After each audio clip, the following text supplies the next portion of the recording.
Commit After Work. Der Business Talk wird präsentiert von Commit, der idealen Softwarelösung zur digitalen Pflege von euren HR-Daten.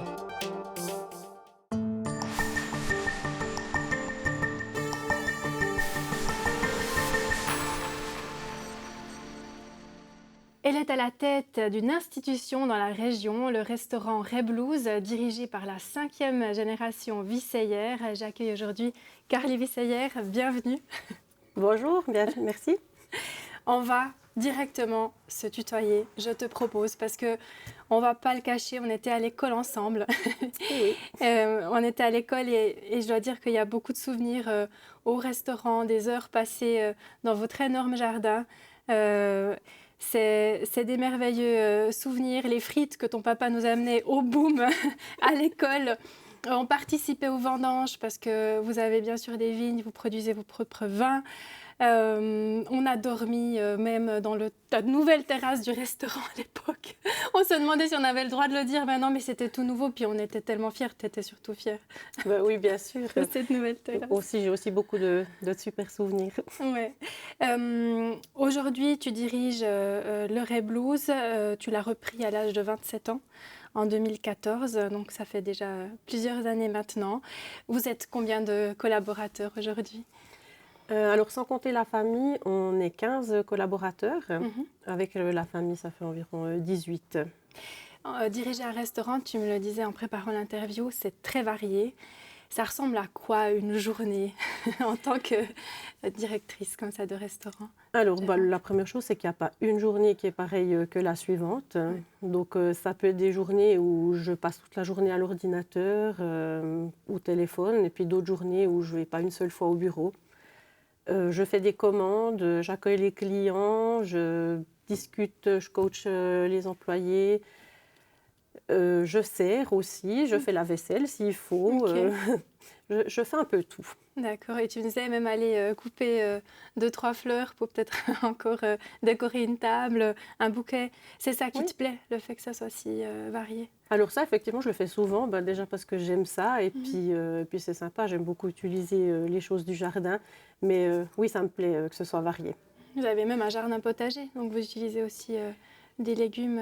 Oui, alors depuis quelques années, c'est moi qui suis responsable du jardin. En plus. Il y a un petit succès en moins qu'avant, mais j'espère que cette année sera la bonne. Pourquoi succès en moins ? Je n'ai pas forcément la main très verte, mais actuellement, j'ai mon salon qui est rempli de plantes tomates et puis j'espère que ça va jouer cette année. Là, il faut beaucoup de compétences pour diriger un restaurant, c'est ça. On doit savoir faire du management, coacher une équipe, comme tu disais, s'occuper d'un jardin. Oui, alors s'occuper du jardin, c'est un petit peu pour le plaisir. Le plus important, effectivement, c'est quand même coacher une équipe, pouvoir accueillir des clients, faire des offres. Enfin, c'est assez varié. Ça va de la comptabilité au food cost, au service, à demander des offres, à faire des offres. C'est aussi très, très varié. On l'a dit, le Reblouz est une institution aussi de par son histoire, puisque le Reblouz a une longue histoire. Le restaurant existe depuis 1899. Il s'appelait Café Visseyer à l'époque. Il a été ouvert par Friedrich Johannes Visseyer. Qu'est-ce que tu sais de ce moment-là de l'histoire ? Alors, ce que je sais, c'est qu'au tout départ, les Visseyer travaillaient la vigne uniquement. Et puis, ils ont ensuite eu l'opportunité d'acheter le restaurant. Et puis, c'était l'idée de pouvoir vendre leur vin avec aussi un repas. Pas seulement le vendre à des particuliers, mais pouvoir le vendre à des clients directement sur place. Donc, le restaurant ensuite a été développé petit à petit. Et puis, je dirais que c'est vraiment mes grands-parents qui ont fait les recettes qu'on fait encore aujourd'hui. Donc, qui ont vraiment créé le Reblouz d'aujourd'hui. Ça, c'est l'époque de tes grands-parents, cette photo de la cuisine ? Oui, alors, mais il y a aussi déjà mon papa. Donc ça, ça ne ressemble pas du tout à la cuisine actuelle. On peut imaginer. C'est quoi ? C'est des frigos, là, à gauche ? Non, des fours. Alors, non, je pense que c'est des frigos. Les fours, c'est en bas sous les plaques, mais on dirait que c'est en bois. Actuellement, c'est bien surtout en inox. Puis là, on voit un monsieur à droite, c'est un certain Rocco, je crois, qui a été presque toujours votre employé. Il est décédé il n'y a pas longtemps, mais... Oui, c'est juste, il est décédé il n'y a pas longtemps. Et puis, il a travaillé depuis ses 20 ans au Reblouz, dans les vignes et puis à la cuisine. C'est ça aussi qui est marquant, je pense, chez vous, c'est les générations qui se succèdent, notamment comme clients. Vous avez quand même voilà, des gens qui reviennent depuis très longtemps chez vous. Oui, alors effectivement, et c'est aussi une des raisons pour lesquelles on ne change pas beaucoup ni le décor ni la carte.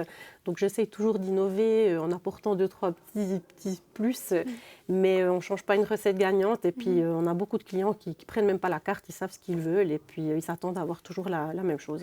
On va parler plus tard de ce que toi, tu amènes aussi, tu as amené à ce restaurant en particulier, ce que tu développes. On voit ici une photo de toi, bébé, avec tes sœurs, Kim et Kelly, et ton papa Jacob. Il y a beaucoup de tendresse dans ces photos que tu m'as envoyées. Qu'est-ce que tu as eu comme genre d'enfance, ton rapport avec tes parents? Alors nous, on était beaucoup avec mes parents, enfin en tout cas c'est le souvenir que j'ai de mon enfance. On dînait toujours ensemble, on soupait toujours ensemble, même si c'était, je pense, assez tôt, vu que mon papa partait travailler au restaurant. Mais j'ai vraiment un très bon souvenir de tous les jeux, d'avoir passé beaucoup de temps en famille aussi. Donc c'est ça qui est assez fou, c'est que dans les clichés, on dit que les enfants de restaurateurs ne voient pas énormément leurs parents, alors que c'est un cliché. Bon, nous, on a aussi eu, pour moi, oui, en tout cas pour notre famille, on a aussi eu la chance d'habiter peut-être à côté du restaurant. Et puis moi, je me souviens spécifiquement de certains soirs où mon papa rentrait, nous disait bonne nuit, nous mettait au lit et je suis persuadée qu'il repartait travailler après. Ta maman Linda, elle s'occupait de la comptabilité du restaurant, mais elle était aussi beaucoup avec vous. Elle est canadienne, elle vient de l'Alberta. Toi, tu as passé beaucoup de temps aussi au Canada. Comment est-ce que ça t'a façonné, ce temps passé là-bas? Alors, effectivement, on a passé tous nos étés et puis aussi beaucoup de Noël au Canada avec notre famille qui vraiment est canadienne, ne parle pas le français. Je pense que la culture, elle ressemble un petit peu à celle en Suisse, mais il y a beaucoup d'entraide. Enfin, j'ai l'impression que les Canadiens sont extrêmement serviables et puis c'est quelque chose qui a un petit peu d'éteint aussi sur nous. Je pense qu'on le reproduit ici. L'Alberta, ça ressemble à quoi? Alors c'est très beau, où on allait toujours, c'était sur une ferme, donc c'était prairie, vraiment, vraiment beau. Il y a aussi des montagnes en Alberta, c'est assez sec, il fait très froid en hiver, il y avait beaucoup de neige. Ouais. Et donc tu as grandi avec l'anglais comme langue maternelle, le français, tu fais tes écoles en français, et puis le suisse-allemand, puisque la famille de ton papa est plutôt suisse-alémanique, un atout pour la suite d'ailleurs de ta carrière. On voit encore une photo là, c'est de ton grand-papa et ta grand-maman ou c'est mon grand-papa et sa sœur, donc mon arrière-tante, avec qui on a aussi passé beaucoup de temps durant notre enfance. Qui prépare des haricots? Alors là exactement, là, ils coupent les tiges des haricots. Ça, c'était leur activité. J'ai beaucoup de souvenirs d'eux en train de faire ça. Des haricots qui étaient mangés au restaurant? Oui, après. absolument, oui. Toi, tu vas faire tes écoles à Bienne. Plus tard, tu as hésité entre étudier à Neuchâtel ou à Lausanne. Et alors, tes parents vont t'offrir un cadeau assez symbolique à ce moment-là. Oui, absolument. Donc, c'était mon anniversaire et puis j'ai reçu une grande valise. Et puis, ils m'ont dit, tu choisis ce que tu veux faire, on va te soutenir. Par contre, on aimerait que tu prennes un appartement, que tu aies cette expérience-là. Chose qui était super. C'est ça. Donc, des parents qui t'ont quand même poussé à devenir autonome, même s'ils étaient très présents. Ça m'avait marqué, petite, tu étais partie à Abu Dhabi, on était à l'école primaire, donc moi j'arrivais tout juste à venir, non je n'ai même pas en bus au restaurant Reblou, j'avais trop peur, mais toi tu étais partie en avion, petite déjà, alors bien sûr il y avait des accompagnants en avion et là-bas c'était pour retrouver une partie de ta famille aussi. Oui, c'est juste, j'étais partie toute seule, donc accompagnée en avion, retrouver mon oncle et ma tante qui vivaient à l'époque à Abu Dhabi. Et puis j'ai passé 15 jours chez eux, c'était génial. Et plus tard, tu vas donc te décider finalement pour Lausanne, pour l'école hôtelière. C'était une expérience inoubliable, tu me l'as dit, pourquoi ? C'est l'ambiance, le fait d'apprendre. On a passé des nuits blanches à faire des travaux de groupe, puis on s'est retrouvés entre tout plein d'étudiants de différentes nationalités, mais quand même tous avec un gros point commun. Et puis cette vie à Lausanne, faire des études, mais aussi bien sûr un petit peu la fête et tout, c'est magique. Ça s'appelle l'école hôtelière, mais au fond tu me disais c'est pas vraiment que accès hôtel quoi, ou hôtellerie. C'est juste. Alors, je pense que c'est plutôt une école de management, mais on a aussi des cours et puis des cas pratiques qui sont peut-être un peu plus axés sur l'hôtellerie et la restauration qu'une école de gestion classique. Tu vas faire un stage de 6 mois à Barcelone. Et puis, après tes études, tu pars à Vancouver une année. Et là, tu travailles dans quoi? Alors, à Barcelone, j'ai travaillé en finance, dans le département des finances d'un grand hôtel. Et puis à Vancouver, après mes études, j'ai travaillé pour une entreprise qui vendait des tours à des Canadiens et des Américains, mais en Europe, des tours de randonnée et puis à vélo. Et là, tu hésites à rester au Canada. C'est vrai que alors ce job était super, c'était très intéressant, mais j'ai tout d'un coup une opportunité de progresser et puis de faire aussi en parallèle des études, donc un master en finance. Et là, je me suis rendu compte, si je faisais ça, je devais rester en tout cas 3 ans. Donc je devais me décider à faire ça. Et puis en fait, j'ai décidé de rentrer à la maison. Je pense que ma famille me manquait, le lieu me manquait, et puis je suis rentrée en Suisse. Ta sœur Kim, par contre, s'est établie, elle, au Canada. Oui, ça fait plus de 20 ans qu'elle y vit. D'accord. Et toi, tu y retournes, j'imagine, souvent aussi? Oui, alors on y retourne régulièrement depuis que j'ai mes enfants et puis qu'ils sont petits un petit peu moins, mais c'est prévu pour bientôt. Tes enfants qui ont quel âge, hein? Mon fils a 4 ans et ma fille a 5 mois. On voit une photo de lui, comment il s'appelle? Evan. Ta fille a 5 mois. C'est, comment tu fais pour t'en sortir? Elle va déjà à la crèche? Alors elle a commencé la crèche cette semaine. Donc j'ai vraiment eu la chance de pouvoir prendre un congé qui est assez long pour une personne en situation indépendante. Et puis ça, c'est vraiment grâce à mon équipe qui est juste fabuleuse. J'ai une assistante aussi en or qui reprend beaucoup de choses. Et puis ça me permet de passer du temps avec ma famille aussi. On va parler de ce moment décisif où tu vas reprendre le restaurant. À ce moment-là, est-ce que c'était à ce moment-là que tu travaillais dans l'horlogerie? Oui, c'est juste. Je travaillais pour le Swatch Group. Donc j'ai toujours beaucoup aimé les montres et puis j'avais envie d'essayer ça, mais c'est un petit peu assis trop longtemps pour moi. Voilà, il faut pouvoir...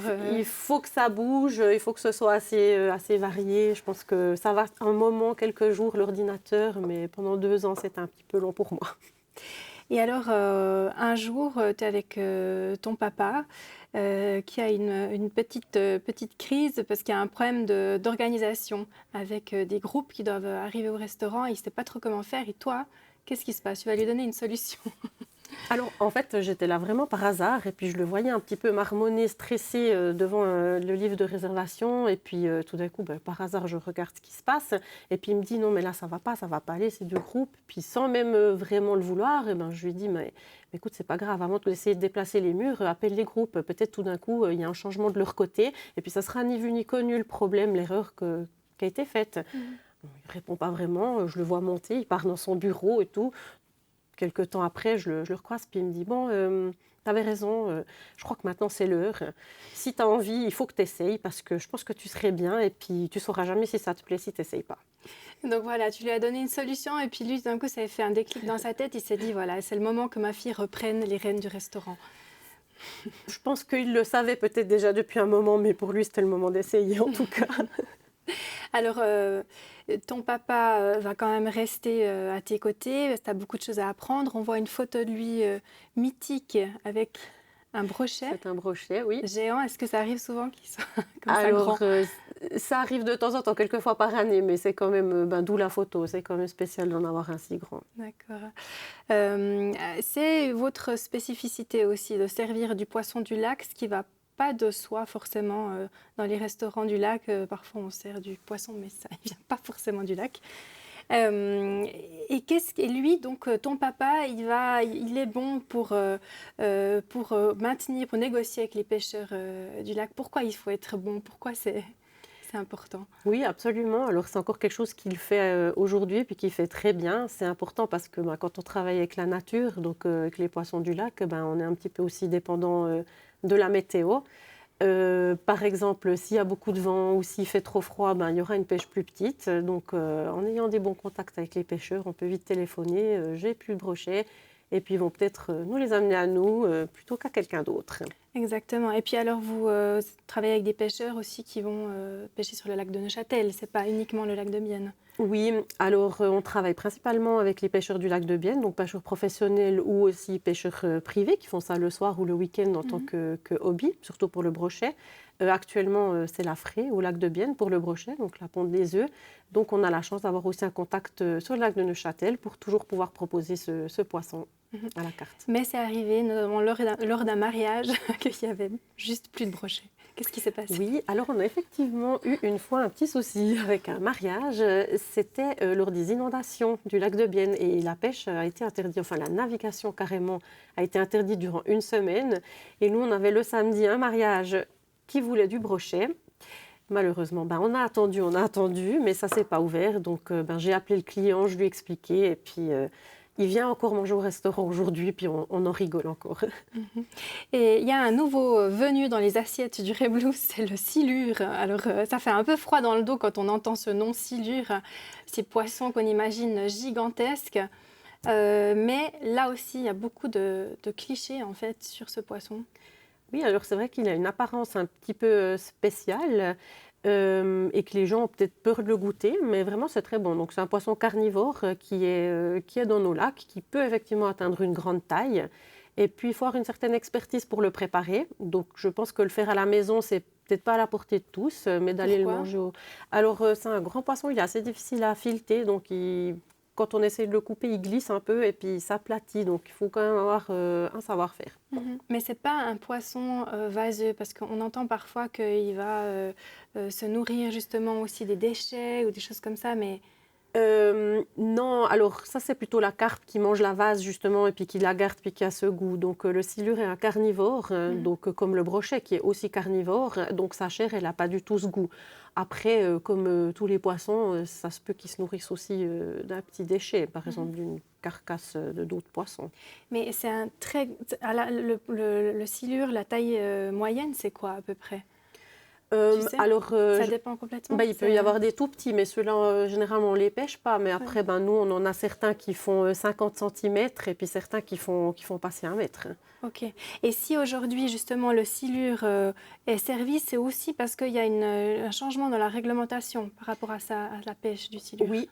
Donc, il y a dû à une surpopulation, il y a une nouvelle réglementation qui dit que si un pêcheur pêche un silure, il n'ose pas le remettre à l'eau, ce qui était fait avant. Donc, il y a aussi une discussion avec les pêcheurs. Ils nous ont demandé si on ne voulait pas essayer. Donc, bien sûr, on a tout de suite essayé plusieurs variantes. Et puis, on le sert maintenant à la carte et on change régulièrement la façon de le préparer aussi. Et est-ce que tu sais d'où vient justement ces a priori qu'on a sur le silure?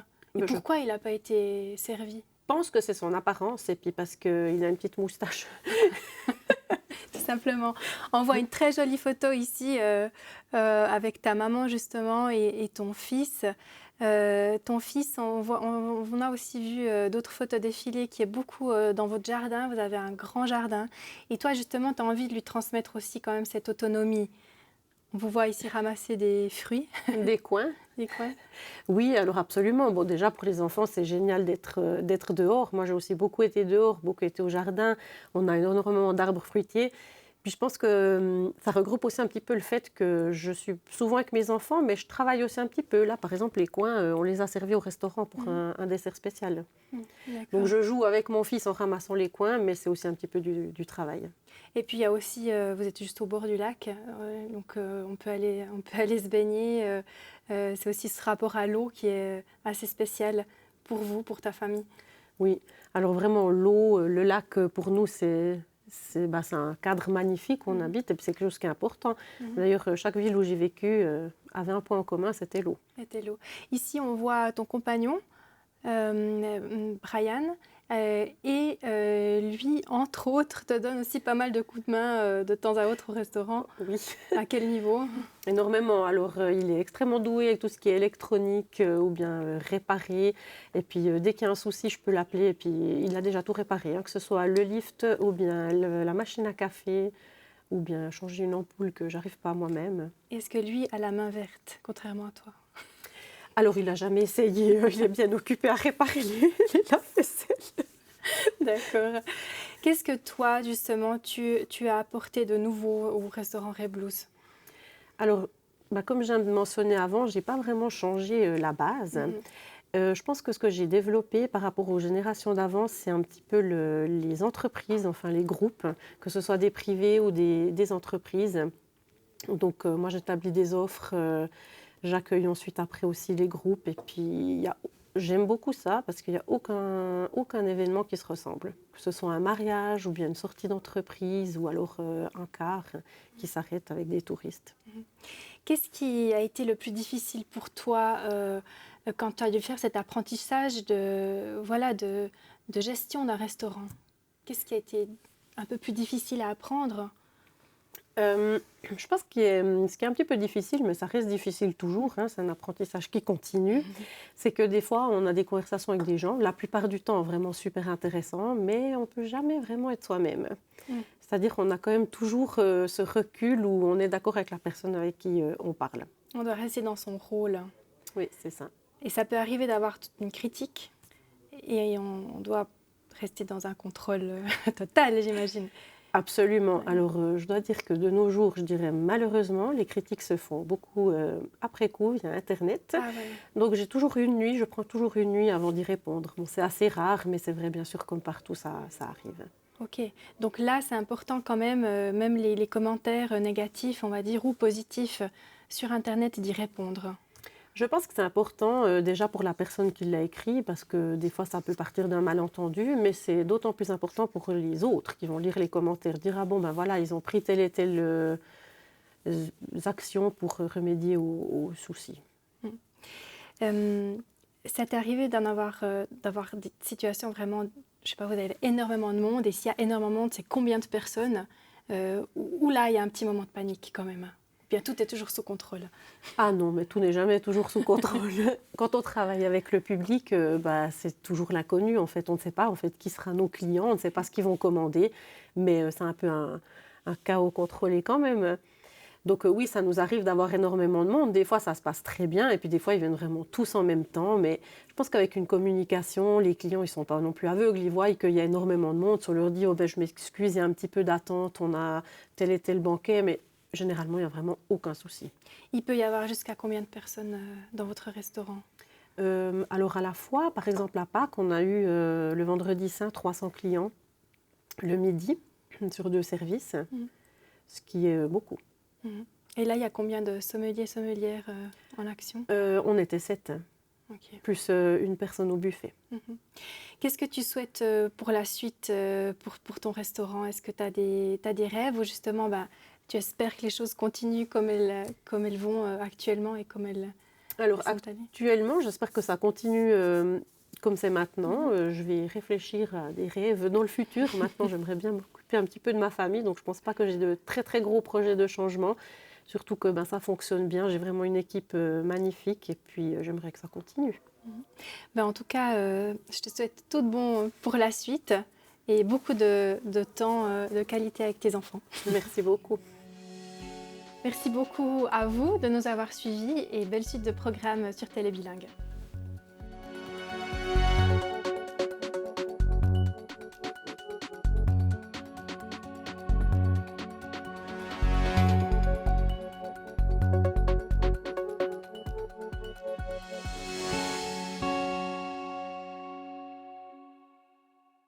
Commit After Work. Der Business Talk ist euch präsentiert worden von Commit. HR einfacher, digitaler, schneller und das zu einem unschlagbaren Preis.